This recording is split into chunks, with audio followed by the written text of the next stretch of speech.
आज के प्रोग्राम में हम बात करेंगे किस तरह से हम रमज़ान में अपने ख़ुद को हम हेल्दी बना सकते हैं, किस तरह से अपने वेट को कम कर सकते हैं, किस तरह से हम अपने वेट को गेन कर सकते हैं और किस तरह से हमें अपने खुराक का जो है वो ध्यान रखना चाहिए। और इसी पर हम बात करेंगे। आज बढ़ते अपनी गेस्ट की जानिब और हमारे साथ मौजूद हैं डॉक्टर मारिया ज़ुबैर, माहिर ग़िज़ाइयत हैं। उनसे जानेंगे हमें क्या अपना डाइट प्लान रखना चाहिए। अस्सलाम वालेकुम। वालेकुम अस्सलाम। कैसी हैं आप? ठीक ठाक, आप सुनाएं? अल्हम्दुलिल्लाह।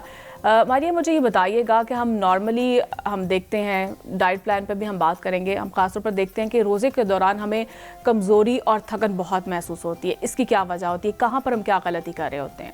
रोज़े के दौरान कमज़ोरी और थकन होने की बहुत सी रीजंस हो सकती हैं, जिसमें एक ये है कि आपने सहरी ठीक से नहीं की, मतलब उसमें रिक्वायर्ड आपने जो आपको डाइट चाहिए थी आपने वो नहीं ली ठीक से। उसके अलावा डिहाइड्रेशन हो सकती है, पानी की कमी के अलावा नींद नहीं पूरी हुई आपकी। तो इन सब रीजंस की वजह से रोज़े के दौरान थकावट भी हो सकती है और तबीयत भी अपसेट हो सकती है। लेकिन आप क्या समझती हैं कि हमें किस तरह से जो है वो सहरी में हमारी क्या डाइट होनी चाहिए, किस तरह से हमें क्या प्रोटीन फाइबर जो है हमें इंटेक हमारी होनी चाहिए? सहरी में आमतौर पे ये गलती होती है कि हम लोग रिफाइंड कार्ब्स ले लेते हैं। उसमें यह है कि मैदे वाली रोटी या आमतौर पर जो मार्केट में आटा मिलता है उसमें वाइट फ्लोर मैदा बहुत ज़्यादा मिक्स हुआ होता है और उसकी प्रोसेसिंग इतनी हुई होती है, उसमें से ब्रान रिमूव किया जाता है जिसकी वजह से वो हाई फाइबर नहीं रहता। जब हम ऐसी रोटी खाते हैं या मोस्टली ब्रेड ले लेते हैं, अक्सर लोग राइस ले लेते हैं, उसकी वजह से वो बहुत जल्दी डाइजेस्ट हो जाता है हमारी बॉडी में। हमें चाहिए कि हम कॉम्प्लेक्स कार्ब्स लें, उसमें आ जाता है होल व्हीट आ जाता है, हमारी मल्टीग्रेन आ जाती है।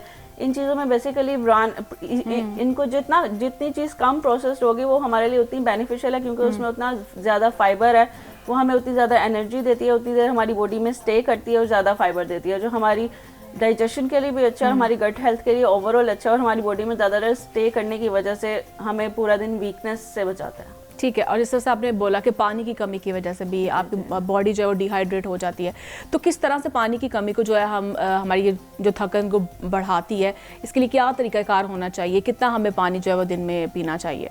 पानी की कमी का ये है कि हम बेसिकली हमें चाहिए कि हम इफ्तार से लेके सहर के दरमियान में जितना टाइम है हम कम से कम 8 से 10 ग्लास पानी लाजमी लें। इसमें यह है कि अब हमें एकदम से नहीं ले लेना है, उससे भी बहुत सी कॉम्प्लिकेशन होती है। अगर हम एकदम से सारा पानी पी लेंगे या 3 ग्लास भी पी लेंगे तो वो थ्रू यूरिनेशन या किसी भी जरिए हमारा फौरन एक्सक्रीट आउट हो जाएगा, क्योंकि हमारी बॉडी की कैपेसिटी है वो 1/2 लीटर से ज़्यादा पानी एक टाइम पे कंज्यूम नहीं कर सकती।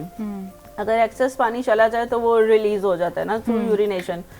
तो हमें चाहिए कि हर 1 घंटे बाद, इफ्तार के बाद घंटे का गैप या जितना आपको बेहतर लगता है, 40 मिनट्स टू 1 आवर रिकमेंडेड है, इतने गैप के बाद 1 गिलास पानी पीते रहें। इससे होगा कि 8 से 10 ग्लास पानी। इफ्तारी के वक्त जो मीठे मशरूबात पीते हैं, क्या उससे भी हमारी थकन जो है बढ़ जाती है? जी जी बिल्कुल, मीठे मशरूबात से हमारी एक्सर्शन, हमारी बॉडी की, हमारे स्टमक की काफ़ी ज़्यादा एक्सर्शन होती है। जब हम एकदम से मीठे मशरूबात लेते हैं, इससे ये होता है कि हमारा ब्लड ग्लूकोज लेवल बढ़ जाता है, जिससे इंसुलिन रेजिस्टेंस होती है, और जब बॉडी में इंसुलिन रेजिस्टेंस होगी हमारा ग्लूकोज लेवल दोबारा नीचे चला जाता है रेजिस्टेंस की वजह से ना। फिर हमें इफ्तारी कैसे करनी चाहिए? सादा पानी से? फिर क्या हमें इस्तेमाल करना चाहिए? अच्छा, बेसिकली मैं बात ये मेंशन करना चाह रही थी कि जब ग्लूकोज का इतना ज़्यादा क्रैश आता है उसकी वजह से हमें वीकनेस वगैरह फील होती है। इसलिए हमें चाहिए कि इफ्तार में हम ज़्यादा से ज़्यादा फाइबर वाली डाइट लें, और अगर हमने मीठा लेना है तो हम फ्रूट्स की सूरत में ले सकते हैं, क्योंकि अगर हम फ्रूट्स की सूरत में लेंगे तो उस पर हमें फाइबर भी मिल जाएगा। इसलिए मोस्टली रिकमेंड किया जाता है डेट्स का ये है कि अगर हम टाइप्स ऑफ शुगर की बात करें, हमें फ्रूट्स के जरिए फ्रुक्टोज मिलता है, उसके अलावा चीनी में ग्लूकोज होता है, और जो डेट्स हैं, डेट्स में बेसिकली सुक्रोज पाया जाता है जो कोई कॉम्बिनेशन ऑफ ग्लूकोज और फ्रुक्टोज है।